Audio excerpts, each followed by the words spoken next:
ನಿಮ್ಮ ಡಾಕ್ಟರ್ ನೇರ ಪ್ರಸಾರ ಕಾರ್ಯಕ್ರಮಕ್ಕೆ ಸ್ವಾಗತ. ನಾನು ಶಕುಂತಲಾ ಭೂಷಣ್. ಒತ್ತಡದ ಜೀವನ, ಬದಲಾಗ್ತಾ ಇರುವಂತಹ ಜೀವನ ಶೈಲಿ, ಜನರಿಗೆ ನೂರಾರು ಆರೋಗ್ಯ ಸಮಸ್ಯೆ, ಯಾವ ಸಮಸ್ಯೆಗೆ ಯಾವ ಚಿಕಿತ್ಸೆ ಎನ್ನುವುದೇ ದೊಡ್ಡ ಚಿಂತೆ. ಇಂತಹ ಸಮಸ್ಯೆ ಇರೋರಿಗೆ ಒಂದೇ ವೇದಿಕೆಯಲ್ಲಿ ಸಿಗುತ್ತೆ ಉತ್ತರ. ಇದೇ ಜೀವನನ ವಿಶೇಷ ಕಾರ್ಯಕ್ರಮ ನಿಮ್ಮ ಡಾಕ್ಟರ್. ಬದಲಾಗ್ತಾ ಇರುವಂತಹ ಜೀವನ ಶೈಲಿ ಮತ್ತು ಆಹಾರ ಕ್ರಮದಿಂದ ಅನೇಕ ರೀತಿಯ ಆರೋಗ್ಯ ಸಮಸ್ಯೆಗಳು ಪ್ರತಿಯೊಬ್ಬರನ್ನ ಬಾಧಿಸ್ತಾ ಇದೆ. ಹಿಂದೆಲ್ಲ ವಯೋಸಹಜ ಖಾಯಿಲೆಯಾಗಿದ್ದಂಥ ಆರ್ಥರೈಟಿಸ್ ಸಮಸ್ಯೆ ಇದೀಗ 20 ವಯಸ್ಸಿನ ನಂತರದಲ್ಲೂ ಕೂಡ ಕಾಣಿಸ್ಕೊಳ್ತಾ ಇದೆ. ಜೊತೆಗೆ ಬೇರೆ ಬೇರೆ ರೋಗಗಳಿಗೆ ತುತ್ತಾದಂಥವರಲ್ಲೂ ಕೂಡ ಈ ರೀತಿಯ ಸಮಸ್ಯೆಗಳು ಹೆಚ್ಚಾಗ್ತಾ ಇದೆ. ಹಾಗಾದರೆ ಆರ್ಥರೈಟಿಸ್ ಅಂತ ಅಂದರೆ ಏನು? ಯಾವ ಕಾರಣಕ್ಕಾಗಿ ಆರ್ಥರೈಟಿಸ್ ಬರುತ್ತೆ? ಇನ್ನು ಆರ್ಥರೈಟಿಸ್ನಲ್ಲಿ ಎಷ್ಟು ವಿಧಗಳಿದೆ? ಇದಕ್ಕೆ ಹೋಮಿಯೋಪತಿನಲ್ಲಿ ಚಿಕಿತ್ಸಾ ಪದ್ಧತಿ ಏನಿದೆ? ಜೊತೆಗೆ ಆಹಾರ ಪದ್ಧತಿ ಯಾವ ರೀತಿ ಇರಬೇಕು? ದೈನಂದಿನ ಚಟುವಟಿಕೆ ಹೇಗಿರಬೇಕು? ಲೈಫ್ ಸ್ಟೈಲ್ ಹೇಗಿರಬೇಕು? ಎಲ್ಲದರ ಬಗ್ಗೆ ಮಾಹಿತಿನ ಕೊಡೋದಕ್ಕೆ ನಮ್ಮ ಹೋಮಿಯೋಪತಿಯ ವೈದ್ಯರಾಗಿರ್ತಕ್ಕಂಥ ಡಾಕ್ಟರ್ ಮಂಜುನಾಥ್ ಅವರು ನಮ್ಮೊಂದಿಗಿದ್ದಾರೆ. ಬನ್ನಿ ಕಾರ್ಯಕ್ರಮಕ್ಕೆ ವೆಲ್ಕಮ್. Thank you. ಆರ್ಥರೈಟಿಸ್ ಸಮಸ್ಯೆ ಬಹುದೊಡ್ಡದಾಗಿ ಅಂದರೆ ತುಂಬಾ ಗ್ರಾಸ್ಪ್ ಆಗಿ ಬೆಳೀತಾ ಇದೆ ಅಂತ ಹೇಳ್ಬೋದು. ಈ ಹಿಂದೆ ಎಲ್ಲ ಅಂದರೆ ಒಂದು 45 ವರ್ಷ ಆದಮೇಲೆ ಮಂಡಿ ನೋವು, ಸೊಂಟ ನೋವು ಇದೆಲ್ಲ ವೆರಿ ಕಾಮನ್ ಅಂತ ಹೇಳ್ತಾ ಇದ್ರು. ಬಟ್ ಇತ್ತೀಚಿನ ದಿನಗಳಲ್ಲಿ ಲೈಫ್ ಸ್ಟೈಲ್ ಡಿಸೀಸ್ ಆಗೂ ಕೂಡ ಈ ಆರ್ಥರೈಟಿಸ್ ಮಾರ್ಪಡ್ತಾ ಇದೆ. ಕಳೆದ 2 ವರ್ಷಗಳಲ್ಲಿ ನೋಡೋದಂದರೆ ಕೊರೋನಾ ಸಂದರ್ಭದಲ್ಲಿ ತುಂಬ ಜನ ಮನೆಯಲ್ಲೇ ಕುಳಿತು ಆರ್ಥರೈಟಿಸ್ ಜನರೇಟ್ ಆಗಿದೆ ಅಂತ ಕೂಡ ತುಂಬ ಜನ ಹೇಳ್ತಾ ಇದ್ದಾರೆ. ಪಾಸಿಟಿವ್ ಬಂದಿದೆ, ಫ್ಯಾಮಿಲಿನಲ್ಲಿ ಇಲ್ಲವೇ ಇರಲಿಲ್ಲ ಅಂತೆಲ್ಲ ಕಂಪ್ಲೇಂಟ್ಸ್ಗಳು ಬರ್ತಾ ಇದೆ. ಮೊದಲಿಗೆ ಈ ಆರ್ಥರೈಟಿಸ್ ಅಂದರೆ ಏನು? ಜೊತೆಗೆ ಇಷ್ಟು ಬಹುದೊಡ್ಡದಾಗಿ ಬೆಳೀತಾ ಇರೋದಕ್ಕೆ ಕಾರಣಗಳೇನು? ಖಂಡಿತ ನೀವು ಹೇಳಿದ ಸರಿ.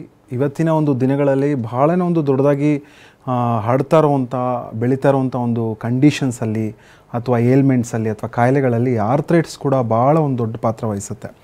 ಮುಂಚೆ ಆದರೆ ಗೊತ್ತಿಲ್ಲದೆ ಬರುವಂಥ ಕಾಯಿಲೆಗಳು ಎಷ್ಟೊಂದಿತ್ತು. ಈಗೆಲ್ಲ ಗೊತ್ತಾಗಿ ಬರುವಂಥ ಒಂದು ಕಾಯಿಲೆಗಳು ಅಂದರೆ ನಾವಾಗೆ ತರಿಸ್ಕೊಳ್ಳುವಂಥ ಕಾಯಿಲೆಗಳು ಹೆಚ್ಚಾಗ್ತಾ ಇದೆ. ಫಾರ್ ಎಕ್ಸಾಂಪಲ್ ನಮಗೆ ಲೈಫ್ ಸ್ಟೈಲ್ ಕಂಡೀಷನ್ ಡಿಸೀಸಸ್ ಅಂತ ಹೇಳ್ತೀವಿ, ಅಥವಾ ಆಹಾರ ಪದ್ಧತಿ ಚೇಂಜಸ್ ಆಗಿರುವಂಥದ್ದು, ರೆಸಿಸ್ಟೆನ್ಸ್ ಪವರ್ ಕಡಿಮೆ ಆಗಿ ಕಾಯಿಲೆಗಳು ಬರುವಂಥದ್ದು, ನಮ್ಮ ಲೈಫ್ ಸ್ಟೈಲ್ ಚೇಂಜಸ್ ಆಗಿ ಸರಿ ಇಲ್ಲದೆ ಇರುವಂಥ ಒಂದು ಕಾಯಿಲೆಗಳು ಬರುವಂಥದ್ದು.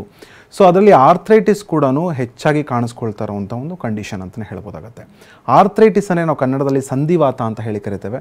ಸೊ ನಮ್ಮ ಸ್ನಾಯುಗಳಲ್ಲಿ, ನಮ್ಮ ಮೂಳೆಗಳಲ್ಲಿ ಯಾವಾಗ ಉರಿಯೂತನ ಕಾಣ್ತಾ ಬರ್ತಾ ಇರ್ತೀವಿ ಅಥವಾ ಸವೆತನ ಕಾಣ್ತಾ ಬರ್ತಾ ಇರ್ತೀವಿ, ನೋವನ್ನ ಕಾಣ್ತಾ ಬರ್ತಾ ಇರ್ತೀವಿ, ಆ ಕಂಡೀಷನ್ನೇ ನಾವು ಸಂಧಿವಾತ ಅಥವಾ ಆರ್ಥರೈಟಿಸ್.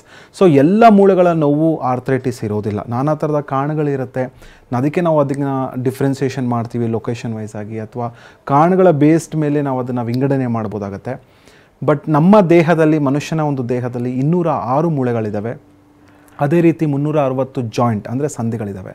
ಸೊ 2 ಮೂಳೆಗಳ ಜೋಡಣೆನ ನಾವು ಜಾಯಿಂಟ್ ಅಂತ ಹೇಳಿ ಕರಿತೇವೆ. ಸೊ ಜಾಯಿಂಟ್ ಭಾಳನೇ ಒಂದು ಪ್ರಮುಖ ಪಾತ್ರ ವಹಿಸುತ್ತೆ ಮನುಷ್ಯನ ದೇಹದಲ್ಲಿ.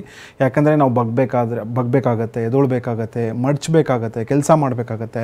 ಸೊ ಇದಕ್ಕೆಲ್ಲ ಭಾಳನೇ ಒಂದು ಪ್ರಮುಖವಾಗಿ ಕೆಲಸ ಮಾಡುವಂಥದ್ದು ನಮ್ಮ ಸಂಧಿ, ಅಂದರೆ ನಮ್ಮ ಜಾಯಿಂಟ್. ಸೊ ಬರೀ 2 ಮೂಳೆ ಜಾಯಿಂಟ್ ಮಾಡಿಬಿಟ್ರೆ ಸಂಧಿ ಆಗಿಬಿಡುತ್ತಾ? ಖಂಡಿತ ಆಗೋದಿಲ್ಲ. ಸೊ ಇದಕ್ಕೆ ಜಾಯಿಂಟ್ ಕ್ಯಾಪ್ಸೂಲ್ಸ್ ಅಂತ ಹೇಳ್ತೀವಿ, ಅಥವಾ ಜಾಯಿಂಟ್ ಸ್ಟ್ರಕ್ಚರ್ ಅಂತ ಹೇಳ್ತೀವಿ. ಸೊ ಮೂಳೆಯಿಂದ ಮೂಳೆಗೆ ಕನೆಕ್ಟ್ ಆಗಿರುವಂಥದ್ದೇ ಲಿಗಮೆಂಟ್ಸ್ ಅಂತ ಹೇಳ್ಬೋದು. ಮೂಳೆಯಿಂದ ಮಾಂಸಖಂಡಕ್ಕೆ ಅಟ್ಯಾಚ್ ಆಗಿರುವಂಥದ್ದು ಟೆಂಡಾನ್ಸ್ ಅಂತ ಹೇಳ್ಬೋದು. ಸೊ ಒಂದು ಮೂಳೆಗೆ ಒಂದು ಮೂಳೆ ಪರ್ದೆ ಆಗಿರುವಂಥದ್ದೇ ನಾವು ಆರ್ಟಿಕ್ಯುಲಾರ್ ಕಾರ್ಟಿಲೇಜ್ ಅಂತ ಹೇಳಿ ಕರಿತೇವೆ. ಯಾಕಂದರೆ ನಾವು ದಿನನಿತ್ಯ ಜೀವನದಲ್ಲಿ ನಿಂತ್ಕೊಳ್ಬೇಕಾಗತ್ತೆ, ಕೂತ್ಕೊಳ್ಬೇಕಾಗತ್ತೆ, ಕೆಲಸ ಮಾಡಬೇಕಾಗತ್ತೆ. ಸೊ ಒಂದು ಮೂಳೆಗೆ ಒಂದು ಮೂಳೆ ತಿಕ್ಕಾಟ ಆಗಬಾರ್ದು, ಘರ್ಷಣೆ ಉಂಟಾಗಬಾರ್ದು ಅನ್ನೋದಕ್ಕೆ ಆರ್ಟಿಕ್ಯುಲಾರ್ ಕಾರ್ಟಿಲೇಜ್ ಹೆಲ್ಪ್ ಮಾಡ್ತಾ ಇರುತ್ತೆ. ಆ್ಯಸ್ ಎ ಲೂಬ್ರಿಕೇಟಿಂಗ್ ಜೆಲ್ ಆಗಿ ಸೈನೋವೆಲ್ ದ್ರವ ಅಂದರೆ ಸೈನೋವೆಲ್ ಫ್ಲೂಯಿಡ್ ಕೆಲಸ ಮಾಡ್ತಾ ಹೋಗ್ತಾ ಇರುತ್ತೆ. ಸೊ ಇದೆಲ್ಲ ಸಪೋರ್ಟಿಂಗ್ ಸ್ಟ್ರಕ್ಚರ್ಸ್ ಆಗಿಯೇ ಜಾಯಿಂಟ್ ಕ್ಯಾಪ್ಸೂಲ್. ಸೊ ಯಾರ ಜಾಯಿಂಟ್ ಕ್ಯಾಪ್ಸೂಲ್ ಚೆನ್ನಾಗಿರುತ್ತೆ, ಸ್ಟ್ರೆಂತ್ ಆಗಿರುತ್ತೆ, ಯಾವುದೇ ರೀತಿಯ ತೊಂದರೆಗಳು ಉಂಟಾಗೋದಿಲ್ಲ. ಬಟ್ ನಮ್ಮ ಇವತ್ತಿನ ಒಂದು ಲೈಫ್ ಸ್ಟೈಲ್ ಕಂಡೀಷನಿಂದ ಆ ಜಾಯಿಂಟ್ ಕ್ಯಾಪ್ಸೂಲ್ ವೀಕ್ ಆಗ್ತಿದೆ. ಯಾಕಂದರೆ ಮೂಳೆಗಳಿಗೆ ಏನು ಬೇಕೋ ಅದನ್ನು ನಾವು ಸೇವನೆ ಮಾಡ್ತಾ ಇಲ್ಲ, ಜಾಯಿಂಟ್ ಕ್ಯಾಪ್ಸೂಲ್ಗೆ ಏನು ಬೇಕೋ ಅದನ್ನು ನಾವು ಎಕ್ಸಸೈಸ್ ಮಾಡ್ತಾ ಇಲ್ಲ. ಸೊ ಅದರಿಂದ ಏನಾಗುತ್ತೆ, ಅದರ ಸಾಂದ್ರತೆ ಕಡಿಮೆ ಆಗ್ತಿದೆ, ಅದರ ಶಕ್ತಿ ಕಡಿಮೆ ಆಗ್ತಿದೆ, ಅದು ಕೆಲಸ ಮಾಡೋ ರೀತಿ ಕಡಿಮೆ ಆಗ್ತಿದೆ. ಸೊ ಇದರಿಂದ ಏನಾಗುತ್ತೆ, ಸೊ ಮನುಷ್ಯನಿಗೆ ಅರ್ಲಿ ಸ್ಟೇಜಸ್ಸಲ್ಲೇ ಈ ಆರ್ಥರೈಟಿಸ್ ಅಥವಾ ಸಂಧಿವಾತಗಳು ಬರುವಂಥ ಸಮಸ್ಯೆಗಳು ಹೆಚ್ಚಾಗ್ತಾಯಿದೆ ಅನ್ನೋದು ಹೇಳ್ಬೋದಾಗುತ್ತೆ. Medically there are more than 100 types of arthritis. 100 ಥರದ ವಿಧವಾದ ಆರ್ಥರೈಟಿಸ್ಗಳನ್ನ ನಾವು ನೋಡ್ಬೋದು. ಅದರಲ್ಲಿ ಮುಖ್ಯವಾಗಿ ನಮ್ಮ ದಿನದ ಪ್ರಾಕ್ಟೀಸಲ್ಲಿ ನೋಡುವಂಥದ್ದು ಒಂದು 6ರಿಂದ 7 ರೀತಿಯ ವಿಧವಾದ ಒಂದು ಸಂಧಿವಾತಗಳನ್ನ ನೋಡ್ಬೋದು. ಅದರಲ್ಲಿ ಅತಿ ಪ್ರಮುಖವಾಗಿ ಅತಿ ಹೆಚ್ಚಾಗಿ ಕಾಣಿಸ್ಕೊಳ್ಳುವಂಥದ್ದು ಆಸ್ಟಿಯೋ ಸಂಧಿವಾತ ಅಂತ ಹೇಳಿ ಕರಿತೇವೆ. ಆಸ್ಟಿಯೋ ಆರ್ಥರೈಟಿಸ್ ಆಗಿರ್ಬೋದು, ಅಥವಾ 2ನೇದಾಗಿ ರುಮಟೈಡ್ ಆರ್ಥರೈಟಿಸ್ ಅಂತ ಹೇಳಿ ಕರಿತೇವೆ. 3ನೇದಾಗಿ ಗೌಟಿ ಆರ್ಥರೈಟಿಸ್ ಅಂತ ಹೇಳಿ ಕರಿತೇವೆ. ಅದೇ ರೀತಿ ಸೋರಿಯಾಟಿಕ್ ಆರ್ಥರೈಟಿಸ್ ಆಗಿರ್ಬೋದು, ಸೆಪ್ಟಿಕ್ ಆರ್ಥರೈಟಿಸ್ ಆಗಿರ್ಬೋದು, ಆ್ಯಂಕಲೋಸಿಂಗ್ ಸ್ಪಾಂಡಿಲೈಟಿಸ್ ಅಂತ ಹೇಳ್ತೀವಿ, ಅಥವಾ viral arthritis. So after viral infection chikungunya ಆಗಿರ್ಬೋದು, ಅಥವಾ ಈ ರೀತಿಯ ಒಂದು ವೈರಸಸ್ ಎನಿ ಕಂಡೀಷನ್ಸ್ ಆಗಿರ್ಬೋದು. ಎಷ್ಟೋ ಜನ ಕೊರೋನಾ ಎಫೆಕ್ಟ್ ಆದಮೇಲೆ ಆರ್ಥ್ರೈಟಿಸ್ ಬಂದಿದೆ. ಸೊ ವೈರಲ್ ಆರ್ಥ್ರೈಟಿಸ್ ಕೂಡ ಇವತ್ತಿನ ದಿನಗಳಲ್ಲಿ ತುಂಬ ಜನ ಇದರಿಂದ ಬಳಲ್ತಾ ಇರೋದು ಉಂಟು. ಸೊ ಇದರಲ್ಲಿ ಮುಖ್ಯವಾಗಿ ನಾನು ಹೇಳಿದೆ ಆಸ್ಟಿಯೋ ಸಂಧಿವಾತ ಅಥವಾ ಆಸ್ಟಿಯೋ ಆರ್ಥ್ರೈಟಿಸ್ ಕಾಣಿಸ್ಕೊಳ್ತಾ ಬರ್ತಾ ಇರುತ್ತೆ. ಮುಂಚೆ ಎಲ್ಲ ಒಂದು 50 ವರ್ಷ ಆದಮೇಲೆ ಕಾಣಿಸ್ಕೊಳ್ತಾ ಬರ್ತಿತ್ತು. ಬಟ್ ಇವತ್ತಿನ ದಿನಗಳಲ್ಲಿ 40 ವರ್ಷದ ಮೇಲ್ಪಟ್ಟು 35 ವರ್ಷದ ಮೇಲ್ಪಟ್ಟ ಜನರಲ್ಲಿ ಅಥವಾ ವಯಸ್ಕರಲ್ಲಿ ಇದು ಅತಿ ಹೆಚ್ಚಾಗಿ ಕಂಡುಬರ್ತಿದೆ.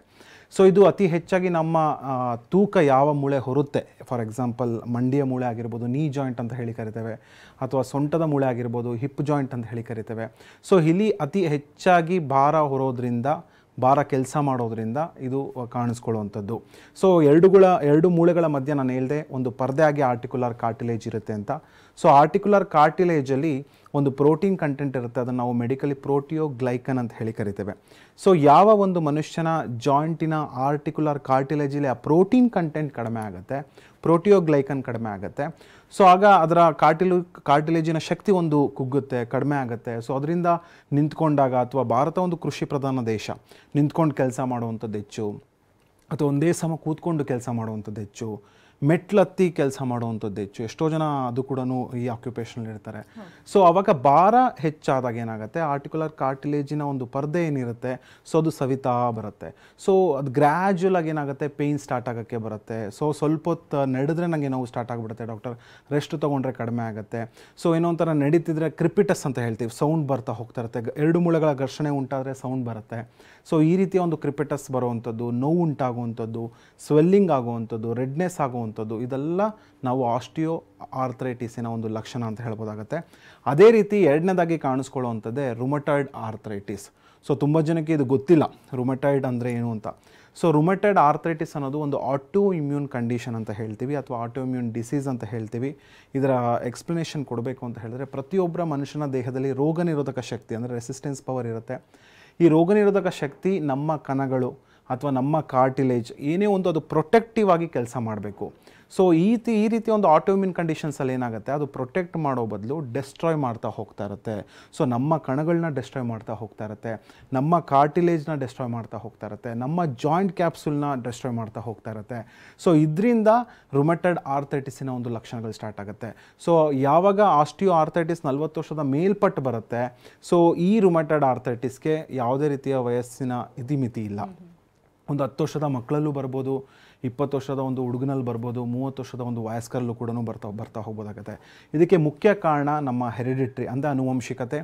ತಂದೆಗೆ ರುಮಟಾಯ್ಡ್ ಆರ್ಥ್ರೈಟಿಸ್ ಇರುವಂಥದ್ದು, ಅಥವಾ ತಾಯಿಗೆ ರುಮಟಾಯ್ಡ್ ಆರ್ಥ್ರೈಟಿಸ್ ಇರುವಂಥದ್ದು, ಅಥವಾ ತಾತ ಅಜ್ಜಿಗೆ ಪೆಟ್ರನಲ್ ಸೈಡ್ ಯಾರಿಗಾದರೂ ರುಮಟಾಯ್ಡ್ ಆರ್ಥ್ರೈಟಿಸ್ ಫ್ಯಾಕ್ಟರ್ ಹೆಚ್ಚಿರುವಂಥದ್ದು, ಅಥವಾ ಎನಿ ಆಟೋಮ್ಯೂನ್ ಕಂಡೀಷನ್ಸ್ ಇರುವಂಥದ್ದು, ಅವರ ನೆಕ್ಸ್ಟ್ ಜನ್ರೇಷನ್ ಮಕ್ಕಳಿಗೆ ಬರುವಂಥ ಸಾಧ್ಯತೆ ಖಂಡಿತ ಇರುತ್ತೆ.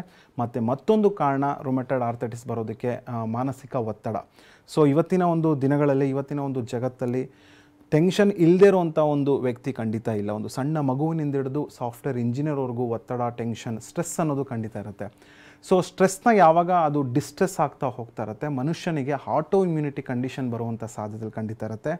ಸೊ ರುಮಟಾಯ್ಡ್ ಆರ್ಥ್ರೈಟಿಸಲ್ಲಿ ಒಂದು ಮೂಳೆಗೆ ಸೀಮಿತ ಖಂಡಿತ ಇಲ್ಲ. ಸೊ ಸ್ಮಾಲರ್ ಜಾಯಿಂಟ್ಸ್ ಕೂಡ ಅಫೆಕ್ಟ್ ಆಗ್ತಾ ಹೋಗ್ತಾ ಇರುತ್ತೆ, ಅದೇ ರೀತಿ ಲಾರ್ಜರ್ ಜಾಯಿಂಟ್ಸ್ ಕೂಡ ಅಫೆಕ್ಟ್ ಆಗ್ತಾ ಹೋಗ್ತಾ ಇರುತ್ತೆ. ನಾವು ಎಷ್ಟೋ ಜನರಲ್ಲಿ ನೋಡಿರ್ಬೋದು, ಸ್ವಲ್ಪ ಕೈಯಿನ ಬೆರಳುಗಳಲ್ಲಿ ಯಾಕೋ ನೋವು ಬರ್ತಾ ಇದೆ, ತುಂಬಾ ಸ್ಟಿಫ್ನೆಸ್ ಉಂಟಾಗ್ತಾ ಇದೆ. ಸೊ ನಾನು 1 kg ಕೂಡ ಲಿಫ್ಟ್ ಮಾಡೋಕ್ಕಾಗೋದಿಲ್ಲ, ಒಂದು ಶರ್ಟ್ ಬಟನ್ ಕೂಡ ವೇರ್ ಮಾಡೋಕ್ಕಾಗೋದಿಲ್ಲ, ಒಂದು ಕೂಂಬಿಂಗ್ ಮಾಡೋಕ್ಕಾಗೋದಿಲ್ಲ. ಈ ರೀತಿಯ ಒಂದು ಸ್ಟಿಫ್ನೆಸ್ಗೆ, ಈ ರೀತಿಯ ಒಂದು ಬಿಗಿತದ ಭಾವನೆಗೆ ಸೊ ಅವರು ಒಳಗಾಗ್ತಾ ಬರ್ತಾ ಇದ್ದಾರೆ. ಸೊ ಶ್ವಾನ್ ನೆಕ್ ಡಿಫಾರ್ಮಿಟಿ ಅಂತ ಹೇಳ್ತೀವಿ. ರುಮಟಾಯ್ಡ್ ಆರ್ಥ್ರೈಟಿಸು ಭಾಳ ಥರದ ಒಂದು ನಾನಾ ಥರದ ಒಂದು ಆರ್ಥ್ರೈಟಿಸಲ್ಲಿ ರುಮ್ಯಾಟಿಕ್ ಆರ್ಥ್ರೈಟಿಸ್ ತುಂಬಾ ಕಷ್ಟ ಟ್ರೀಟ್ಮೆಂಟ್ ಮಾಡೋದಕ್ಕೆ ಅಥವಾ ಅದನ್ನು ಗುಣಪಡಿಸ್ಕೊಳ್ಳೋದಕ್ಕೆ. ಯಾಕೆಂದರೆ ಇದೊಂದು ಆಟೋಮ್ಯೂನ್ ಕಂಡೀಷನ್ ಇರೋದ್ರಿಂದ ತುಂಬ ವರ್ಷಗಳ ಕಾಲ ಮನುಷ್ಯನಲ್ಲಿ ಸಫರ್ ಮಾಡ್ತಾ ಹೋಗ್ಬೋದಾಗತ್ತೆ. ಇದರಲ್ಲಿ ಬರೀ ನೋವಷ್ಟೇ ಇರೋದಿಲ್ಲ, ನೋವಿನ ಜೊತೆಗೆ ಡಿಫಾರ್ಮಿಟಿ ಅಂದರೆ ಮೂಳೆಗಳ ವಕ್ರತೆ ಕೂಡ ನಾವು ನೋಡ್ಬೋದಾಗುತ್ತೆ. ಪ್ರೊಮೋ ಫೋಟೋಸಲ್ಲಿ ನಾವು ನೋಡ್ಬೋದು ಮೂಳೆಗಳು ಈ ರೀತಿ ಆಗಿರುವಂಥದ್ದು, ಸೊ ಡಿಫಾರ್ಮಿಟಿಗೆ ಒಳಗಾಗುವಂಥದ್ದು. ಸೊ ಇದೆಲ್ಲ gradual onset of condition. So ಈ ಕಂಡೀಷನ್ಗೆ ಯಾಕೆ ಹೋಗ್ತಾರೆ ಅಂತ ಹೇಳಿದ್ರೆ, ನೆಗ್ಲಿಜೆನ್ಸಿ ತುಂಬಾ ಪೇಷಂಟ್ಸಲ್ಲಿ ಇವತ್ತಿನ ದಿನಗಳಲ್ಲಿ ಹೆಚ್ಚಾಗ್ತಾ ಇದೆ. ಫಾರ್ ಎಕ್ಸಾಂಪಲ್ ನೋವು ಬರುತ್ತೆ, ಸೊ ನೋವಿನ ಮಾತ್ರೆಗೆ ಒಳಗಾಗುವಂಥದ್ದು, ತಕ್ಷಣಕ್ಕೆ ನೋವು ಕಡಿಮೆ ಆಗಿಬಿಟ್ರೆ ಅವ್ರ ಕಾಯಿಲೆ ಕಡಿಮೆ ಆಗುತ್ತೆ ಅಂತ ತಿಳ್ಕೊಳ್ತಾ ಇರ್ತಾರೆ. ಖಂಡಿತ ಅದು ತಪ್ಪಿನ ಒಂದು ಭಾವನೆ ಅದು. ಸೊ ನೋವು ಕಡಿಮೆ ಆದರೆ ಕಾಯಿಲೆ ಕಡಿಮೆ ಆಗ್ತಿದೆ ಅಂತಲ್ಲ. ಇದು ಯಾವುದೇ ರೀತಿ ಆರ್ಥ್ರೈಟಿಸ್ ಮೂಳೆಗಳಲ್ಲಿ ನೋವು ಕಾಣಿಸ್ಕೊಳ್ಳೋಂಥದ್ದು ಯಾವುದೇ ರೀತಿ ಮುಲಾಮ್ಗಳಿಂದ ಅಥವಾ ಸ್ಪ್ರೇಗಳಿಂದ ತಕ್ಷಣಕ್ಕೆ ಸ್ವಲ್ಪ ಕಡಿಮೆ ಆಗ್ಬೋದೇ ಹೊರತು ಕಾಯಿಲೆಯ ತೀವ್ರತೆನ ಒಳಗಡೆ ಹೆಚ್ಚು ಮಾಡ್ತಾ ಹೋಗ್ತಾ ಇರುತ್ತೆ.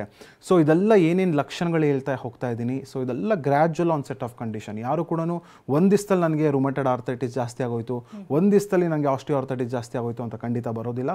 ಇದು ಗ್ರ್ಯಾಜುವಲ್ ಆನ್ಸೆಟ್ ಆಫ್ ಕಂಡೀಷನ್, ದಿನ ಕ್ಷೀಣಿಸುವಂಥ ಒಂದು ಕಾಯಿಲೆ ಅಥವಾ ವರ್ಷ ಕ್ಷೀಣಿಸುವಂಥ ಒಂದು ಕಾಯಿಲೆ. ಬಟ್ ಕರೆಕ್ಟಾದ ಒಂದು ಸಮಯದಲ್ಲಿ ಕರೆಕ್ಟಾದ ಒಂದು ಚಿಕಿತ್ಸೆನ ಪಡ್ಕೊಂಡ್ರೆ ಸೊ ನೋವು ಕೂಡ ಕಡಿಮೆ ಮಾಡ್ಬೋದು, ಕಾಯಿಲೆಯ ತೀವ್ರತೆ ಕೂಡ ಕಡಿಮೆ ಮಾಡ್ಬೋದು. ಸೊ ಈ ರೀತಿಯ ಒಂದು ದೀರ್ಘಕಾಲದ ಸಮಸ್ಯೆಗಳಿಗೆ ಹೋಮಿಯೋಪತಿ ಯಾಕೆ ರಾಮಬಾಣ ಅಂತ ಹೇಳಿದ್ರೆ, ಇಲ್ಲಿ ರೂಟ್ ಕಾಸ್ನ ನಾವು ಕನ್ಸಿಡರ್ ಮಾಡ್ತೇವೆ. ಯಾವ ಕಾರಣದಿಂದ ಪೇಷಂಟ್ಗೆ ಈ ಆರ್ಥ್ರೈಟಿಸ್ ಬಂತು, ಯಾವ ಆರ್ಥ್ರೈಟಿಸಿಂದ ಬಳಲ್ತಾ ಇದ್ದಾನೆ, ಮತ್ತು ಆರ್ಥ್ರೈಟಿಸ್ ಅಂತ ತೊಗೊಂಡ್ರೆ ಯಾವ ಸ್ಟೇಜಲ್ಲಿದ್ದಾನೆ. ಸೊ ಇದೆಲ್ಲ ನಾವು ಪರಿಗಣಿಸಿ ಆ ವ್ಯಕ್ತಿತ್ವಕ್ಕೆ ತಕ್ಕಂತೆ ಔಷಧಿಗಳನ್ನ ಕೊಟ್ಟಾಗ ಕಾಯಿಲೆ ಬುಡದಿಂದ ಹೋಗೋದ್ರಿಂದ ಸೊ ಇದು ಲಾಂಗ್ ಟರ್ಮ್ ಎಫೆಕ್ಟ್ಗೆ ಅಥವಾ ಲಾಂಗ್ ಟರ್ಮ್ ರಿಲೀಫ್ಗೆ ಭಾಳನೇ ಹೆಲ್ಪ್ ಆಗುತ್ತೆ. ಸೂಕ್ತವಾದ ಒಂದು ಪದ್ಧತಿಯ ಔಷಧಿಗೆ ಅಂತ ಹೇಳ್ಬೋದಾಗತ್ತೆ. ಯಾವುದೇ ಒಂದು ಕಾಯಿಲೆ ಆದರೂ ಕೂಡ ಕರೆಕ್ಟ್ ಟೈಮಲ್ಲಿ ಡಯಾಗ್ನೋಸ್ ಮಾಡೋದು ತುಂಬ ಇಂಪಾರ್ಟೆಂಟ್ ಆಗುತ್ತೆ. ತುಂಬ ಜನರಿಗೆ ನಮ್ಗೆ ಈ ರೀತಿ ಸಮಸ್ಯೆಗಳಿದೆ ಅಂತಲೇ ಗೊತ್ತಿರೋದಿಲ್ಲ. ಇದು ಸಣ್ಣ ಪುಟ್ಟ ಬೆನ್ನು ನೋವು ಇರ್ಬೋದು, ಮೂಳೆ ನೋವುಗಳು ಕಾಣಿಸ್ಕೊಳ್ತಾರೆ, ಹತ್ತಿರದಲ್ಲೇ ಇರೋ ಮೆಡಿಕಲ್ ಸ್ಟೋರ್ಗೆ ಹೋಗ್ತಾರೆ, ಒಂದು ಟ್ಯಾಬ್ಲೆಟ್ ತೊಗೊಳ್ತಾರೆ, ರಿಲೀಫ್ ಸಿಗುತ್ತೆ. ಅಥವಾ ಹೋಮ್ ರೆಮಿಡೀಸ್ ಏನಾದರೂ ಮಾಡ್ತಾರೆ, ಮಸಾಜಸ್ ಮಾಡ್ಕೊಳ್ತಾರೆ, ಆಯಿಲ್ ಅಪ್ಲೈ ಮಾಡೋದು, ಸ್ಪ್ರೇ ಹೊಡಿಯೋದು, ಈ ಥರದ್ದೆಲ್ಲ ಮಾಡ್ತಿರ್ತಾರೆ. ಬಟ್ ಇದು ಆರ್ಥ್ರೈಟಿಸೇ ಅಂತ ಕನ್ಫರ್ಮ್ ಮಾಡ್ಕೊಳ್ಳೋದು ಹೇಗೆ?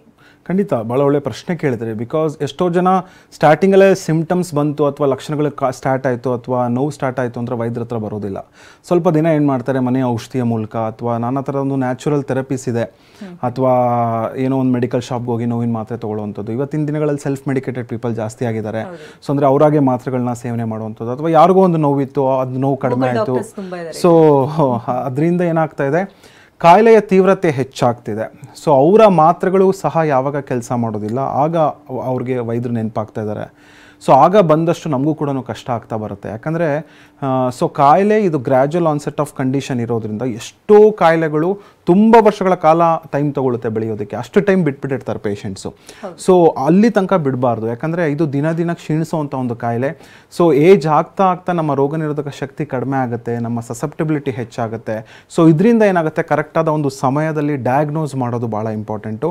ಸೊ ಎಲ್ಲ ಆರ್ಥ್ರೈಟಿಸಿನ ಒಂದು ಲಕ್ಷಣ ನೋವು, ಸವೆತ, ಊತ ಆದರೆ ಬಟ್ ಒಂದು ಆರ್ಥ್ರೈಟಿಸಿನ ಹಿಂದಿನ ಕಾರಣಗಳು ಡಿಫ್ರೆಂಟ್ ಇರ್ತಾ ಹೋಗ್ತಾ ಇರುತ್ತೆ. ಸೊ ಆ ಕಾರಣನ ನಾವು ಆ್ಯಸ್ ಎ ವೈದ್ಯರಾಗಿ ಪರಿಗಣಿಸಬೇಕಾಗತ್ತೆ.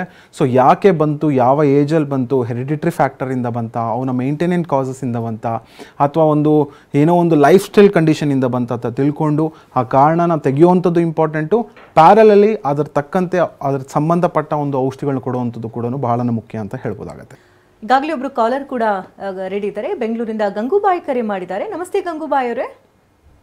ನಮಸ್ತೆ ಮೇಡಮ್. ಡಾಕ್ಟರ್ ಇದ್ದಾರೆ, ಮಾತನಾಡಿ. ನಮಸ್ತೆ ಗಂಗೂಬಾಯಿ ಅವರೇ, ಹೇಳಿ ಅಮ್ಮ, ಏನು ತೊಂದರೆಗೆ ಕರೆ ಮಾಡಿದ್ರಿ? ಸರ್, ನನಗೆ ಕೆಲಸ ಮಾಡುವಾಗ ಗಂಟು, ಕೈ, ಕಾಲೆಲ್ಲ ತುಂಬಾ ನೋವು, ಬೆರಳೆಲ್ಲ ನೋವಾಗುತ್ತೆ. ಓಕೆ, ಎಷ್ಟು ದಿನದಿಂದ ಕಾಣಿಸ್ಕೊಳ್ತಿದೆ ಅಮ್ಮ? ಈಗ ಒಂದು 6 ತಿಂಗಳಾಯ್ತು ಸರ್. ಈಗ ಓಕೆ, ಎಲ್ಲಾದರೂ ತೋರಿಸಿದ್ರಾ ವೈದ್ಯರ ಹತ್ರ? ತುಂಬಾ ಕಡೆ ತೋರಿಸ್ತಾ ಇದ್ದೀನಿ ಸರ್. ವೆಂಡ್ಲಾಕಲ್ಲಿ, ಇಲ್ಲಿ ಕಂಕನಾಡಿ ಹಾಸ್ಪಿಟ್ಲು. ಓಕೆ, ಏನಾದರೂ ಹೇಳಿದಾರಾ ಈ ಸಮಸ್ಯೆ ಇದೆ ಅಥವಾ ಈ ಆರ್ಥ್ರೈಟಿಸ್ ಇದೆ ಅಂತ ಹೇಳಿ? ಅವ್ರು ಎಲ್ಲ ಬ್ಲಡ್ ಎಲ್ಲ ಚೆಕಪ್ ಮಾಡಿಸುವಾಗ ಎಲ್ಲ ನಾರ್ಮಲ್ ಇದೆ, ಟ್ಯಾಬ್ಲೆಟ್ ತಗೊಳ್ಳಿ ಕಮ್ಮಿ ಆಗುತ್ತೆ ಅಂತ ಹೇಳ್ತಾರೆ ಸರ್. ಓಕೆ ಅಮ್ಮ, ಕರೆಕ್ಟಾದ ಒಂದು ಡಯಾಗ್ನೋಸಿಸ್ ಭಾಳ ಇಂಪಾರ್ಟೆಂಟು. ಎಷ್ಟು ವಯಸ್ಸು ನಿಮಗೆ? ನನಗೆ ಈಗ 48 ಆಗಿದೆ ಸರ್. ಓಕೆ, 48 ವರ್ಷ ಅಂತ ಹೇಳ್ತಾ ಇದ್ದೀರಾ. ಸೊ ಆರ್ಥ್ರೈಟಿಸ್ ಬರೋ ಅಂಥ ಒಂದು ಏಜ್ ಅದೇ ಅಂತ ಹೇಳ್ಬೋದಾಗತ್ತೆ. ಅದು ಮಹಿಳೆಯರಲ್ಲಿ ಹೆಚ್ಚಾಗಿ ಕಾಣಿಸ್ಕೊಳ್ತಾ ಬರುತ್ತೆ. ಸೊ ನಿಮ್ಗೆಲ್ಲ ಮೂಳೆಗಳಲ್ಲಿ ಅಥವಾ ಜಾಯಿಂಟ್ಗಳಲ್ಲಿ ನೋವು ಬರ್ತಿದೆ, ಖಂಡಿತ ರಕ್ತ ಪರೀಕ್ಷೆಯಲ್ಲಿ ವ್ಯತ್ಯಾಸಗಳಿರುತ್ತೆ. ಸೊ ರಕ್ತ ಪರೀಕ್ಷೆಯಲ್ಲಿ CRP ಅಂತ ಹೇಳ್ತೀವಿ, ಸಿ ರಿಯಾಕ್ಟಿವ್ ಪ್ರೋಟೀನ್, ಅಥವಾ RA ಫ್ಯಾಕ್ಟರ್ ಏನಾದರೂ ಹೆಚ್ಚಿದೆಯಾ, ರುಮೆಟೆಡ್ ಆರ್ಥ್ರೈಟಿಸ್ ಏನಾದ್ರು ಇದೆಯಾ, ಅಥವಾ ಇವತ್ತಿನ ದಿನಗಳಲ್ಲಿ ಗೌಟಿ ಆರ್ಥ್ರೈಟಿಸಿನ ಒಂದು ಲಕ್ಷಣಗಳು ಕೂಡ ಕಾಣ್ತಾ ಬರ್ತಾ ಇದೆ. ಯೂರಿಕ್ ಆ್ಯಸಿಡ್ ಅಂಶ ಅನ್ನೋದು ಚೆಕ್ ಮಾಡಿಸ್ತಾ ಬರಬೇಕಾಗತ್ತೆ. ಸೊ ಬ್ಲಡ್ಡಲ್ಲಿ ಕ್ಯಾಲ್ಶಿಯಂ ಕಂಟೆಂಟ್ ಕಂಟೆಂಟ್ ಎಷ್ಟಿದೆ, ವಿಟಮಿನ್ ಡಿ ಕಂಟೆಂಟ್ ಎಷ್ಟಿದೆ. ಸೊ ಆರ್ಥ್ರೈಟಿಸ್ ಪ್ರೊಫೈಲ್ ಅಂತ ಹೇಳ್ತೀವಿ. ಇದೆಲ್ಲ ನಾನು ಏನು ಹೇಳಿದೆ ಆರ್ಥ್ರೈಟಿಸ್ ಪ್ರೊಫೈಲ್, ಅದನ್ನು ಒಂದ್ಸರಿ ಪರೀಕ್ಷೆ ಮಾಡಿಸಿ ಸೊ ಅದ್ರಲ್ಲಿ ಏನಾದರೂ ಒಂದು ವ್ಯತ್ಯಾಸ ಇದ್ದೇ ಇರುತ್ತೆ. ಸೊ ಅದ್ರ ತಕ್ಕಂತೆ ಔಷಧಿಗಳನ್ನ ಕೊಡ್ಬೋದಾಗುತ್ತೆ. ಸೊ ಯಾವುದೇ ರೀತಿ ಮುಲಾಮ್ಗಳಿಗೆ ಮೊರೆ ಹೋಗುವಂಥದ್ದು, ಸ್ಪ್ರೇಗಳಿಗೆ ಮೊರೆ ಹೋಗುವಂಥದ್ದು, ತಕ್ಷಣಕ್ಕೆ ಜಸ್ಟ್ ನೋವಿನ ಮಾತ್ರೆ ತೊಗೊಳ್ಳುವಂಥದ್ದು ಖಂಡಿತ ಮಾಡಬೇಡಿ ಅಮ್ಮ. ಸೊ ಇವಾಗ ಈ ಏಜಲ್ಲಿ ನೀವು ಕರೆಕ್ಟಾದ ಒಂದು ಸಮಯದಲ್ಲಿ ಚಿಕಿತ್ಸೆನ ಪಡ್ಕೊಂಡ್ರೆ ಮುಂದೆ ಸಫರ್ ಆಗದೆ ಇರೋಂಗೆ ನೋಡ್ಕೊಳ್ಬೋದಾಗತ್ತೆ, ಮತ್ತು ಕಾಂಪ್ಲಿಕೇಶನ್ ಸಹ ಅವಾಯ್ಡ್ ಮಾಡ್ತಾ ಬರ್ಬೋದಾಗತ್ತೆ. ಧನ್ಯವಾದ ಗಂಗೂಬಾಯಿ ಅವರೇ ಕರೆ ಮಾಡೋದಕ್ಕಾಗಿ. ಇನ್ನೀಗ ಆರ್ಥ್ರೈಟಿಸ್ ಸಮಸ್ಯೆಗೆ ತುಂಬ ಜನ ಅಂದರೆ ಬೇರೆ ಬೇರೆ ರೀತಿಯ ಮೆಡಿಸಿನ್ಸ್ಗೆ ಹೋಗಿರ್ತಾರೆ, ಅಂದರೆ ಬೇಗ ರಿಲೀಫ್ ಸಿಗುತ್ತೆ ಅನ್ನುವಂಥ ನಿಟ್ಟಿನಲ್ಲಿ. ಒಬ್ಬರ ದೇಹ ಪ್ರಕೃತಿಗಿಂತ ಮತ್ತೊಬ್ಬರದ್ದು ವಿಭಿನ್ನವಾಗಿರುತ್ತೆ. ಸೊ ಅದನ್ನು ನೋಡ್ಕೊಂಡು ಕೂಡ ಇಂಪಾರ್ಟೆಂಟ್ ಆಗಿ ಮೆಡಿಸಿನ್ಸ್ನ ಕೊಡಬೇಕಾಗುತ್ತೆ. ಜೊತೆಗೆ ಆಹಾರ ಕ್ರಮ ಕೂಡ ತುಂಬಾ ಇಂಪಾರ್ಟೆಂಟ್ ಆಗಿರುತ್ತೆ. ತುಂಬ ಜನ ಹೇಳ್ತಾರೆ ನಾವು ಡಯಟ್ ಮಾಡ್ತಾ ಇದ್ದೀವಿ ಆದರೂ ನಮ್ಗೆ ಯಾಕೆ ಈ ರೀತಿ ಆಗ್ತಾ ಇದೆ, ಎಲ್ಲ ಮೇಂಟೈನ್ ಮಾಡ್ತಿದ್ದೀವಿ, ಲೈಫ್ ಸ್ಟೈಲ್ ಬ್ಯಾಲೆನ್ಸ್ ಮಾಡ್ತಾ ಇದ್ವಿ ಆದರೂ ಕೂಡ ರೋಗ ಉಲ್ಬಣ ಆಗ್ತಿದೆ ಅನ್ನುವಂಥ ಕಂಪ್ಲೇಂಟ್ಸ್ಗಳು ಕೂಡ ಹೇಳ್ತಿರ್ತಾರೆ. ಸೊ ಇದಕ್ಕೆಲ್ಲ ಉತ್ತರ ಕೊಡೋದಾದರೆ ಖಂಡಿತ ಪ್ರತಿಯೊಬ್ಬರ ದೇಹದ ಒಂದು ಪರಿಸ್ಥಿತಿ ಡೆಫಿನೆಟ್ಲಿ ಡಿಫ್ರೆಂಟ್ ಇರುತ್ತೆ. ಸೊ ಆರ್ಥ್ರೈಟಿಸಿನ ಒಂದು ಲಕ್ಷಣ ಅಂತ ಹೇಳಿದ್ರೆ ಎಲ್ಲರಿಗೂ ಒಂದೇ ರೀತಿಯ ಒಂದು ನೋವು ಇರ್ಬೋದು. ನೋವಿನ ಒಂದು ತೀವ್ರತೆ ಒಬ್ಬರಲ್ಲಿ ಹೆಚ್ಚಿರುತ್ತೆ, ಒಬ್ಬರಲ್ಲಿ ಕಡಿಮೆ ಇರುತ್ತೆ. ಬಟ್ ಪ್ರತಿಯೊಬ್ಬರ ಕಾಯಿಲೆಯ ಹಿಂದಿನ ಕಾರಣಗಳು ಅಥವಾ ಕಾಸ್ ಅಂತ ಹೇಳ್ತೀವಿ, ಅದು ಭಾಳನೇ ಒಂದು ವ್ಯತ್ಯಾಸಗಳಿಗೆ ಒಳಗಾಗಬೇಕಾಗತ್ತೆ. ಆ್ಯಸ್ ಎ ವೈದ್ಯರಾಗಿ ನಾವು ಅದನ್ನು ಕಂಡುಹಿಡಿಯುವಂಥದ್ದು ಭಾಳ ಇಂಪಾರ್ಟೆಂಟು. ಜಸ್ಟ್ ಸಿಂಪ್ಟಮ್ಯಾಟಿಕ್ ರಿಲೀಫ್ ಕೊಡಬೇಕು, ಸಿಂಪ್ಟಮ್ಯಾಟಿಕ್ ಟ್ರೀಟ್ಮೆಂಟ್ ಕೊಡಬೇಕು ಅನ್ನೋದು ಖಂಡಿತ ಹೋಮಿಯೋಪತಿಲಿ ಇರೋದಿಲ್ಲ. ಸೊ ಹೋಮಿಯೋಪತಿಯ ತತ್ವನೇ ಇಂಡಿವಿಜುವಲಿಟಿ ಅಂತ ಹೇಳ್ತೀವಿ. ಅಂದರೆ ಒಂದು ವ್ಯಕ್ತಿಗೆ ಇನ್ನೊಂದು ವ್ಯಕ್ತಿ ಯಾವ ರೀತಿ ವಿಭಿನ್ನ ಇದ್ದಾನೆ ಅಂತ ಹೇಳಿ. ಫಾರ್ ಎಕ್ಸಾಂಪಲ್ ಇವಾಗ ಒಂದು 100 ಜನಕ್ಕೆ ನಾವು ಆರ್ಥ್ರೈಟಿಸ್ನ ಪೇಷಂಟಿಗೆ ಒಂದು ಔಷಧಿ ಕೊಟ್ವಿ, ವಾಸಿ ಆಯಿತು ಅಂತ ಹೇಳಿದ್ರೆ ಆ ಔಷಧಿನ 101ನೇ ಒಂದು ಪೇಷಂಟ್ಗೆ ನಾವು ಕೊಟ್ಟರೆ ಅದು ವಾಸಿ ಆಗೋದಿಲ್ಲ. ಬಿಕಾಸ್ ಪ್ರತಿಯೊಬ್ಬರ ವ್ಯಕ್ತಿತ್ವ ಡಿಫ್ರೆಂಟ್ ಇರುತ್ತೆ, ಪ್ರತಿಯೊಬ್ಬರ ಕಾಯಿಲೆಯ ತೀವ್ರತೆ ಡಿಫ್ರೆಂಟ್ ಇರುತ್ತೆ, ಕಾರಣ ಡಿಫ್ರೆಂಟ್ ಇರುತ್ತೆ. ಸೊ ಆ ಮೆಡಿಸಿನ್ಸು ಪೇಷಂಟ್ಗೆ ಹೊಂದುವಂಥ ಒಂದು ಮೆಡಿಕೇಷನ್ಸ್ ಇರಬೇಕಾಗತ್ತೆ. ಸೊ ಆರ್ಥ್ರೈಟಿಸಿನ ಒಂದು ಲಕ್ಷಣಗಳು ಕೂಡ ಅದೇ ರೀತಿ ಇಂಡಿವಿಜುವಲಿಟಿಯಾಗಿ ತೋರಿಸ್ತಾ ಹೋಗ್ತಾ ಇರುತ್ತೆ. ಎಲ್ಲ ಲಕ್ಷಣ ಎಲ್ಲರಲ್ಲೂ ಇರಬೇಕು ಅಂತಿರೋದಿಲ್ಲ. ಸೊ ಒಂದೇ ಕಾರಣ ಎಲ್ಲದರಲ್ಲೂ ಬರಬೇಕು ಅಂತಿರೋದಿಲ್ಲ. ಎಷ್ಟೋ ಜನರಲ್ಲಿ ನಾರ್ಮಲ್ ಲೈಫ್ ಸ್ಟೈಲ್ ಇರುತ್ತೆ, ಬಟ್ ಆರ್ಥ್ರೈಟಿಸ್ ಉಲ್ಬಣ ಆಗ್ತಾ ಹೋಗ್ತಾ ಇರುತ್ತೆ. ಬಟ್ ಎಷ್ಟೋ ಜನಕ್ಕೆ ನೀವು ಹೇಳ್ದಂಗೆ ಲೈಫ್ ಸ್ಟೈಲ್ ತುಂಬ ಚೆನ್ನಾಗಿರುತ್ತೆ, ಯಾವುದೇ ರೀತಿ ಬ್ಯಾಡ್ ಹ್ಯಾಬಿಟ್ಸ್ ಇರೋದಿಲ್ಲ, ಯಾವುದೇ ರೀತಿಯ ಫುಡ್ ವ್ಯತ್ಯಾಸ ಇರೋದಿಲ್ಲ, ಬಟ್ ಆರ್ಥ್ರೈಟಿಸ್ ಕಾಣಿಸ್ಕೊಳ್ತಾ ಬರ್ತಾ ಇರುತ್ತೆ. ಸೊ ಎಷ್ಟೋ ಜನಕ್ಕೆ ನಾವು ಹೇಳ್ಬೋದು ಇಡಿಯೋಪತಿಕ್ ಕಾಸ್ ಅಂತ ಹೇಳ್ತೀವಿ, ಕಾರಣನೇ ಗೊತ್ತಿರೋದಿಲ್ಲ. ಸೊ ಆರ್ಥ್ರೈಟಿಸಿನ ಒಂದು ಲಕ್ಷಣಗಳು, ಆರ್ಥ್ರೈಟಿಸಿನ ಒಂದು ಡಿಸೀಸ್ ಬರ್ತಾ ಹೋಗ್ತಾ ಇರುತ್ತೆ. ಸೊ ಇದನ್ನೆಲ್ಲ ನಾವು ಪರಿಗಣಿಸಬೇಕಾಗತ್ತೆ. ಅದಕ್ಕೆ ಹೋಮಿಯೋಪತಿಲಿ ನಾವು ಡೀಟೇಲ್ ಕೇಸ್ ಹಿಸ್ಟ್ರಿನ ಅದಕ್ಕೆ ನಾವು ತಗೊಳ್ಳುವಂಥದ್ದು. ಯಾಕೆ ಬಂತು, ಯಾವಾಗ ಬಂತು. ಸೊ ನಮ್ಮಲ್ಲಿ ಒಂದು ಕ್ಯಾಪ್ಷನ್ ಇದೆ, ಪ್ರಶ್ನಿಸದೆ ಒಪ್ಪಬೇಡಿ ಅಂತ ಹೇಳಿ. Don't accept without questioning. ಅಂದರೆ ಯಾವುದೇ ರೀತಿ ಪೇಷಂಟ್ ಹೇಳಿದ್ರು ಅಂತ ನಾವು ಅಕ್ಸೆಪ್ಟ್ ಮಾಡ್ತಾ ಹೋಗೋದಿಲ್ಲ. ಸೊ ಅದಕ್ಕೆ ಒಂದು ಕರೆಕ್ಟಾದ ಒಂದು ವೇ ಅನ್ನೋದಿರುತ್ತೆ. ಹೋಮಿಯೋಪತಿ ಔಷಧಿ ಮೂಲಕ ಕೊಟ್ಟ ಮೇಲೆ ಇದೇನೋ ಕಡಿಮೆ ಆಗುತ್ತೆ, ಇಷ್ಟರಲ್ಲೇ ಕಡಿಮೆ ಆಗುತ್ತೆ ಅನ್ನೋದು ಒಂದು ಪ್ರಿಡಿಕ್ಟ್ ಮಾಡ್ತಾ ಬರ್ಬೋದಾಗತ್ತೆ. ಸೊ ಈ ರೀತಿಯ ಮೂಲಕ ಔಷಧಿಗಳು ಕೊಟ್ಟರೆ ಮಾತ್ರನೇ ಔಷಧಿಗಳು ಕೆಲಸ ಮಾಡುತ್ತೆ. ಸೊ ಅದೇ ರೀತಿಯ ನಾವು ರಿಸಲ್ಟ್ಸ್ ಕೂಡ ಆ ರೀತಿಯ ಒಂದು ಎಕ್ಸ್ಪೆಕ್ಟ್ ಮಾಡ್ತಾ ಬರ್ಬೋದು ಅನ್ನೋದು ಹೇಳ್ಬೋದು. ನಮಸ್ತೆ ಗಿರೀಶ್ ಅವರೇ. ಮ್ಯಾಮ್ ನಮಸ್ತೆ. ಡಾಕ್ಟರ್ ಜೊತೆ ಮಾತನಾಡಿ. ನಮಸ್ತೆ ಗಿರೀಶ್ ಅವರೇ, ಹೇಳಿ ಏನು ಸಮಸ್ಯೆ? ಸರ್ ನನಗೆ ಹೇಳಿ ಸರ್ ಹೇಳಿ. ಮ್ಯಾಮ್ ನನಗೆ ಒಂದು 3-4 ವರ್ಷದಿಂದನೂ ಬ್ಯಾಕ್ ಪೇನ್ ಸಮಸ್ಯೆ ಬರ್ತಿದೆ ಮ್ಯಾಮ್. ಓಕೆ. ಅದರಲ್ಲಿ ಏನಾಗ್ತು ಅಂದ್ರೆ ನನಗೆ ಕೆಲವೊಂದು ಡಿಪ್ರೆಷನ್ ಮತ್ತೆ ಆಂಗ್ಸೈಟಿ ಡಿಪ್ರೆಷನ್ಗೆ ಟಾಬ್ಲೆಟ್ ತಗೋತಾ ಇದ್ದೆ. ಸರಿ. ಅದು ಒಂದು 4 ವರ್ಷದಿಂದನೂ ಟಾಬ್ಲೆಟ್ ತಗೋತಾ ಇದ್ದೆ ನಾನು. ಓಕೆ. ಅದರಿಂದ ಏನಾದ್ರೂ ಬ್ಯಾಕ್ ಪೇನ್ ಬರ್ತಾ ಇದೆಯಾ ಅಂತ ಡಾಕ್ಟರ್ ಅಂದಿದ್ರು ಮಂಡ್ಯದಲ್ಲಿ. ಓಕೆ. ಅದರಿಂದ ಏನಾದ್ರೂ ಬರ್ತಾ ಇದೆಯಾ ಸರ್? ಆಮೇಲೆ ಯೂರಿನರಿ ಟ್ರ್ಯಾಕ್ ಅಲ್ಲಿ ಇನ್ಫೆಕ್ಷನ್ ಆಗಿದೆ, ನಮ್ಗೆ ಜಾಸ್ತಿ ರೀಸೆಸ್ ಹೋಗ್ತಾ ಇದೆ ಅಂತ ಹೇಳ್ಕೊಂಡಿದ್ದೆ ಡಾಕ್ಟರ್ ಹತ್ರ. ಓಕೆ. ಅದಕ್ಕೆ ಕಿಡ್ನಿ ಡಾಕ್ಟರ್ ಹತ್ರ ತೋರಿಸ್ಬೇಕು ಗಿರೀಶ್ ಅಂತ ಹೇಳಿದ್ರು. ಓಕೆ. ನನಗೆ ತುಂಬಾ ಸರ್ ಮೇಲಿಂದನೂ ಕೆಳಗಂಟನು ತುಂಬಾ ಸೆಳೆತ ಬರ್ತೈತೆ ಜಾಸ್ತಿ. ಒಂದು 3-4 ವರ್ಷದಿಂದನೂ ಜಾಸ್ತಿ ಬರ್ತೈತೆ ಸರ್. ಓಕೆ ಗಿರೀಶ್ ಅವರೇ, ನಿಮ್ಮ ಸಮಸ್ಯೆ ನಂಗೆ ಅರ್ಥ ಆಯಿತು. ಸೊ ಈ ಥರದ ಒಂದು ಕಂಡೀಷನ್ಸಲ್ಲಿ it is a chronic condition, ಅಂದರೆ ಮಲ್ಟಿಪಲ್ ಕಂಡೀಷನ್ಸ್ ಇರೋದ್ರಿಂದ ಸೊ ಒಂದು ದಿವಸ ಕರೆಕ್ಟಾಗಿ ನೋಡಬೇಕಾಗತ್ತೆ, ಒಂದು ಸರಿ ಪರಿಶೀಲನೆ ಮಾಡಬೇಕಾಗತ್ತೆ. ಯಾಕಂದರೆ ನೀವು ಹೇಳ್ತಾ ಇದ್ದೀರಿ ಕಿಡ್ನಿಯ ಇನ್ಫೆಕ್ಷನ್ಸ್ ಆಗಿರ್ಬೋದು ಅಥವಾ ಯೂರಿನರಿ ಟ್ರ್ಯಾಕ್ಟ್ ಇನ್ಫೆಕ್ಷನ್ಸು. ಸೊ ಅದರಿಂದ ಖಂಡಿತ ಬ್ಯಾಕ್ ಪೇನ್ ಬರೋವಂಥ ಸಾಧ್ಯತೆಗಳು ಖಂಡಿತ ಇರುತ್ತೆ. ಬ್ಯಾಕ್ ಪೇನ್ ಬಂದಿದ ತಕ್ಷಣ ಆರ್ಥ್ರೈಟಿಸೇ ಇರಬೇಕು, ಸ್ಪಾಂಡಿಲೈಟಿಸೇ ಇರಬೇಕು ಅಂತ ಇರೋದಿಲ್ಲ. ಮತ್ತು ಜೊತೆಗೆ ನೀವು ಹೇಳಿದ್ರಿ ಡಿಪ್ರೆಷನ್ಗೆ ಒಳಗಾಗ್ತೀನಿ ಅಥವಾ ಆಂಗ್ಸೈಟಿ ಅಂತ ಒಂದು ಕಂಡೀಷನ್ ಇದೆ. ಸೊ ಮಾನಸಿಕವಾಗಿ ಬಳಲ್ತಾ ಇರೋವಂಥ ಒಂದು ಸಮಸ್ಯೆಗೆ ಆದಷ್ಟು ನಾವು ಒತ್ತು ಕೊಟ್ಟು ಔಷಧಿಗಳನ್ನ ಕೊಡಬೇಕಾಗತ್ತೆ. ಇದು ಬರೀ ಬ್ಯಾಕ್ ಪೇನ್ಗೆ ಔಷಧಿ ಕೊಡುವಂಥದ್ದಲ್ಲ. ಸೊ ಆ ಥರದ ನೀವು ಔಷಧಿ ತೊಗೊಂಡ್ರೆ ಖಂಡಿತ ವಾಸಿ ಆಗೋದಿಲ್ಲ. ಸೊ ಹೋಮಿಯೋಪತಿಕಲಿ ಹೊಲಿಸ್ಟಿಕ್ ಅಪ್ರೋಚ್ ಅಂತ ಹೇಳ್ತೀವಿ. ಆ್ಯಸ್ ಎ ಹೋಲ್ ನಾವು ಮನುಷ್ಯನ ಟ್ರೀಟ್ಮೆಂಟ್ ಮಾಡಬೇಕೇ ಹೊರತು ಕಾಯಿಲೆನಲ್ಲ. ಸೊ ಮನುಷ್ಯನಲ್ಲಿ ಕರೆಕ್ಟಾದ ಒಂದು ನಿಮ್ಮ ಕಾನ್ಸ್ಟಿಟ್ಯೂಷನ್ ಥೆರಪಿ ಅಂತ ಹೇಳ್ತೀವಿ ಅಥವಾ ನಿಮ್ಮ ಸ್ವಭಾವಕ್ಕೆ ತಕ್ಕಂಗೆ ಔಷಧಿ ಕೊಟ್ಟಾಗ ಸೊ ಹೋಮಿಯೋಪತಿ ಮೂಲಕ ನಿಮ್ಮ ಆಂಗ್ಸೈಟಿ ಏನಿದೆ ಅದು ಕಡಿಮೆ ಆಗ್ತಾ ಬರುತ್ತೆ, ನಿಮ್ಮ ಡಿಪ್ರೆಷನ್ ಸಿಂಪ್ಟಮ್ಸ್ ಏನಿದೆ ಅದು ಕಡಿಮೆ ಆಗ್ತಾ ಹೋಗ್ತಾ ಇರುತ್ತೆ. ಸೊ ಜೊತೆಗೆ ನಿಮಗೆ ರಿಪೀಟೆಡ್ ಆಗಿ ಬರುವಂಥ ಒಂದು ಯೂರಿನರಿ ಟ್ರ್ಯಾಕ್ಟ್ ಇನ್ಫೆಕ್ಷನ್ಸ್ ಆಗಿರ್ಬೋದು ಅಥವಾ ಬ್ಯಾಕ್ ಪೇನಿನ ಒಂದು ಲಕ್ಷಣಗಳಾಗಿರ್ಬೋದು, ಸೊ ಜೊತೆಗೆ ಕಡಿಮೆ ಆಗುತ್ತೆ. ಸೊ ಈ ಥರದ ಒಂದು ಕಂಡೀಷನ್ಸಲ್ಲಿ ಹೋಮಿಯೋಪತಿಕ್ ಪಾತ್ರ ಭಾಳನೇ ಒಂದು ಒಳ್ಳೆ ನಿಟ್ಟಿನಲ್ಲಿ ಕೆಲಸ ಮಾಡ್ತಾ ಹೋಗ್ತಾ ಇರುತ್ತೆ. ಸೊ ನೀವೆಲ್ಲಿಂದ ಕರೆ ಮಾಡ್ತಾ ಇದ್ದೀರಾ, ನಮ್ಮ ಹೋಮಿಯೋಪತಿ ಶಾಖೆ ಯಾವುದು ಬ್ರ್ಯಾಂಚ್ ಆಗುತ್ತೆ ಹೋಗಿ ಭೇಟಿಯಾಗಿ, ನುರಿತ ವೈದ್ಯರು ಇರ್ತಾರೆ, ನಿಮ್ದು ಹಳೆ ರಿಪೋರ್ಟ್ಸ್ ಎಲ್ಲ ಇದ್ದರೆ ತೊಗೊಂಡೋಗಿ ತೋರಿಸಿ. ಸೊ ನಮಗೆ ಗೈಡೆನ್ಸ್ಗೆ ಗೊತ್ತಾಗುತ್ತೆ ಯಾವ ರೀತಿಯ ಚಿಕಿತ್ಸೆಗಳನ್ನ ಪಡ್ಕೊಂಡಿದ್ದೀರಾ ಅನ್ನೋದು. ಖಂಡಿತ ಹೆಲ್ಪ್ ಮಾಡ್ಬೋದು ಗಿರೀಶ್ ಅವರೇ. ಧನ್ಯವಾದ ಗಿರೀಶ್ ಅವರೇ ಕರೆ ಮಾಡೋದಕ್ಕಾಗಿ. ಇಷ್ಟೊತ್ತು ಕಾರ್ಯಕ್ರಮಕ್ಕೆ ಆಗಮಿಸಿ ಆರ್ಥರೈಟಿಸ್ ಬಗ್ಗೆ ಸಮಗ್ರ ಮಾಹಿತಿನ ನೀಡಿದ್ದಕ್ಕಾಗಿ ಧನ್ಯವಾದಗಳು. ನಮಸ್ತೆ ವೀಕ್ಷಕರೇ, ಡಾಕ್ಟರ್ ಮಂಜುನಾಥ್ ಅವ್ರನ್ನ ಭೇಟಿ ಮಾಡಬೇಕಂದ್ರೆ ಅಡ್ರೆಸ್ ಪ್ಲೇಟ್ ಈ ರೀತಿ ನೋಟ್ ಮಾಡ್ಕೊಳ್ಳಿ. ನಮ್ಮ ಹೋಮಿಯೋಪತಿ ಬೆಂಗಳೂರಿನ ಬ್ರಾಂಚಸ್ ಮಲ್ಲೇಶ್ವರಂ ಮತ್ತು ಜಯನಗರದಲ್ಲಿದೆ. ಇತರೆ ಶಾಖೆಗಳು ಹುಬ್ಬಳ್ಳಿ, ಮೈಸೂರು, ದಾವಣಗೆರೆ, ಕಲಬುರಗಿ, ಹಾಸನ, ಶಿವಮೊಗ್ಗ, ಹೊಸಪೇಟೆ, ಬೆಳಗಾವಿ, ಉಡುಪಿಯಲ್ಲಿದೆ.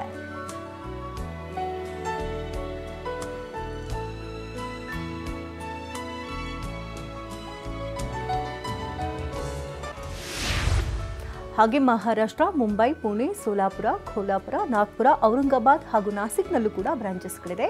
ದೂರವಾಣಿ ಸಂಖ್ಯೆ ಈ ರೀತಿದೆ: 9620240240.